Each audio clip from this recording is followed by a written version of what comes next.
I've not seen this, so we're watching this together as friends on the internet. And finally, we get to make fun of a pedophile near and dear to my heart. This is Vito Gesualdi, a man who is an open, avowed pedophile. Knight Ronan says, Vito, I have two questions. One, did you spend all the super killer money? And two, will it ever see a printer? Vito replies to this and says, yes, he spent all the money, and two, it will never see a printer. The last update to Super Killer was this timeline saying, in August, we will finish our final rounds of revisions. In September, we will receive our printed books and all other campaign items. And in October, we will begin shipping the final book. This has never happened. And Super Killer has not been shipped. And there is no indication from Vito Gesualdi that he intends to fulfill the comic book Kickstarter pledge. Which is interesting, because he received $118,000 from over 2,000 backers. If you do the math, it comes out to $53 per person. 2,173 people gave a pedophile $53 a person on the word of Dick Masterson, a.k.a. Dax Herrera, a.k.a. Juju the Cow, a man who gets while dressed as a cow, and on his word alone, with the promise that they would receive a comic book that would completely blow Eric Julay's Isom out of the fucking water. And it has been... how long? Oh, he put out an update just now. Oh, just today. Okay.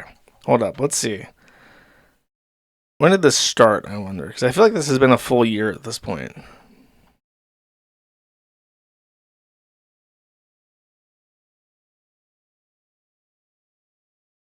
Let's see. We're now over a year. Getting close to a year and a half ago. Okay, May 8th was when this started, so...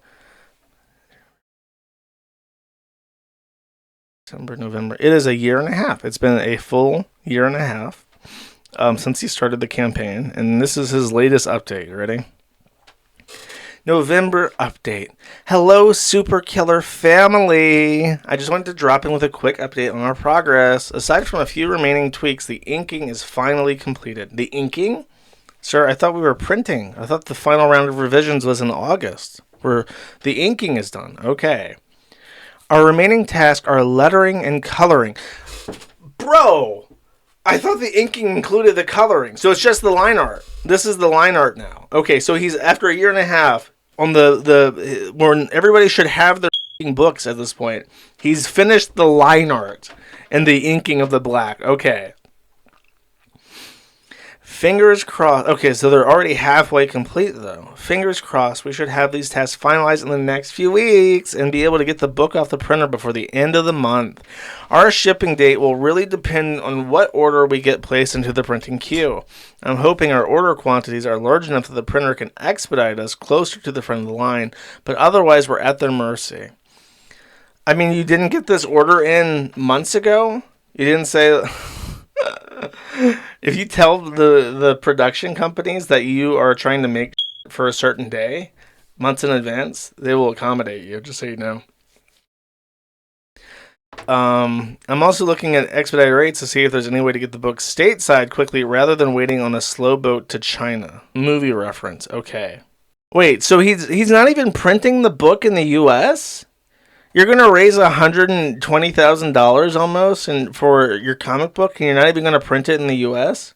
Did Eric July print his comic books in the United States? Because I feel like that's a big point in his favor, too. At expediting shipping rates. So he's already decided to print this in the cheapest place possible, and then import them.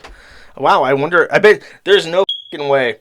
Even with the way that shipping is right now, even if he went through and got this ordered right now, there is no way that you're going to get the books printed and then shipped from a foreign country into the United States through customs and delivered to people before the end of the year. There's no way. Nobody will have a copy of this book by 2025. As I said, a big reason for our delay was some necessary art revisions. A lot of these revisions were fixes for silly continuing mistakes. For example, Sam enters the diner with his costume all torn up. Why is his costume totally fine 2 pages later? How do you not notice shit like that, like in the f***ing draft, bro? So he's doing art the second time over. He paid somebody to draw the line art, and there's all these f***ing errors in it. So he had to pay someone to do it twice, is what he's saying? Spoiler, Thamthut can indeed repair itself, but we wanted to keep Battle Damned Tham around a little bit longer. In addition to these continuity fixes, so he had to re-ink the entire book because of this little hole in his shirt. If it was necessary to improve some of the facial expressions or reactions to help sell the humor. Okay, so he, instead of looking like an anime girl now, he looks like he's really sleepy. Okay. Wow, what a huge improvement. I just don't understand. Like, bro, is it? I mean, I guess it's a. It looks really confused. I guess I kind of like the one on the left even more. I think that looks better. They both look kind of silly. Maybe these changes are subtle, but I think the book only works if we get readers laughing. So many books are full of stoic superheroes regurgitating speeches at each other. This book needs something to offer fun and different. Peace and love, Vito Gesualdi. 4 comments. When can I hold this? This guy has been like complaining. He has left a comment saying this was a dead project on a couple pages. Where is your limited edition Trump victory cover? Thanks for the update. Looking forward to it. Glad you're not sacrificing detail for speed. Can't wait to get my Deadpool Rick and Morty book that will totally be better than Rip and not Reddit level cringe. He's a backer. That's funny. Suffer, Vito. I mean, the plot of it's already leaked, and it's shit. So I don't know what he's holding out hope for. Are these people even real? Nobody's real. You live on a dead internet, my dude. That's stupid.